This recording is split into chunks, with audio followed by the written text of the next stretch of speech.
mbokk yi daleen ak jàmm ci xibaari sport yi sport bi ñu ànd ci Pam Ndiaye Dara maa ngi jaajëf DJ Pape Diouf kon fii dañ koy commencé Manchester City ak West Ham 16h lay doon championnat bu Angleterre waaw bu ñëwee fa Liga Santander espagnol Mallorca lay taseel Real Sociedad moom war a jàkkaarloog Atlético Bilbao bu 13h jotee Osasuna ak Real de Madrid moom 15h lay doon diggante Celta Vigo ak Séville moom it 17h lay doon diggante Real Betis ak ki nga xam si mooy Barcelone moom 20h lay doon kon nag moom Italie gis ngeen ko derby waaye match yi bëri na waaye bu ci gën a fës nag bokk na ci diggante Inter de Milan ak ki nga xam si mooy Inter ak ki nga xam si mooy Milan match bi ñu war koo amal 19h.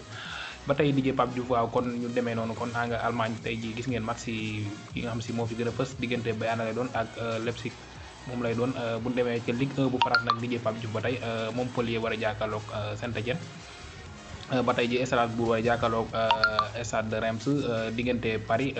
war a jàkkaarloog Olympique bu Lyon mooy choc bi nga xam si mooy am fële nga xam si mooy France DJ Pape Diouf kon fii lañ koy. ñal na la Pam Ndiaye Dara ci xibaari sport yi wéy leen di abonné suñu site